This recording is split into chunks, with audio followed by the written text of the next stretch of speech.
Good morning. The next hour, back to you, Gareth. All right, the next hour is because I've promised everybody. Arthur, if you can go get those highlights for us of those goals. Great to see from the coach as well, but it was an incredible goal from Bafana as well. We'll bring you those highlights, I'm sure, in the next hour of the game itself. All right, Advocacy Group, Youth Capital, is spoken out about the midterm budget as well. What were the priorities? Let's try and get some reaction now from the organisation, from Youth Capital. I'm joined by Kristal Duncan-Williams. Good morning to you. And so give me your thoughts, because my understanding, if I take a look at where your position on this would be, you're not entirely happy as far as youth employment is concerned.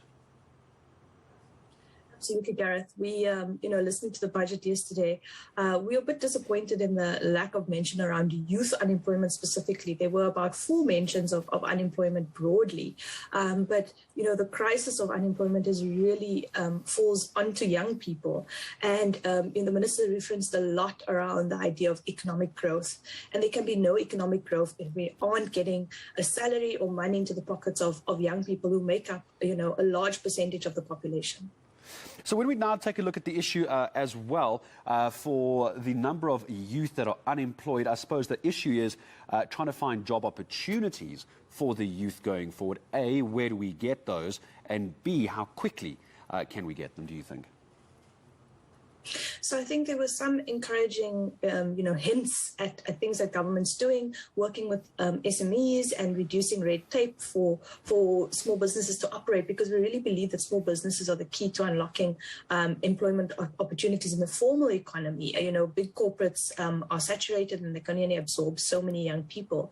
But then in addition, the minister made reference to the 74 billion that's been put aside for public works opportunities. And we know that we had the biggest public works opportunity in the history of this country at the beginning of this year with the Basic Education Employment Initiative. And at Youth Capital, we're saying if we're going to invest billions into public works opportunities, then we need to make sure that they really work as a stepping stone for young people into a next opportunity. As you say, we need to create these opportunities for young people, and a couple of months of employment doesn't really help a young person unless we ensure that they get mentorship and training and clear guidance on a next step when those short-term government opportunities end. So what I'm hearing is that there are opportunities and frameworks in place, Kristal, but we need to try and get the youth into these programs. Is that where one of the sticking points is? Yeah, I think the sticking point to date with the ever-increasing numbers of unemployed youth, currently 9 million young people not in employment, education or training. Why that numbers continue to rise is because government and big business have continued to come up with solutions that are very top-down without consulting with young people, without understanding what it's like to be a young person and the challenges that they face.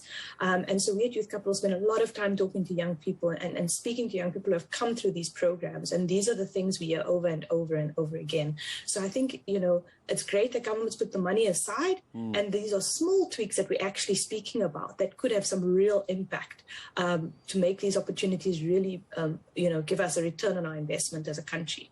And it's the sentiment from so many experts as well. It's small tweaks in the right places to try and alleviate youth unemployment. What a pleasure to speak to you this morning, all the way from down in Cape Town. Youth Capital's Kristal Duncan-Williams joining us. We're going to be back with you top of the hour, Toombs and I, as we take you to the last hour of the show. It's not 8 o'clock yet. To get you there, your health matters. So stay tuned for that and some good advice on how to manage your health and your lifestyle. We'll see you at top of 8.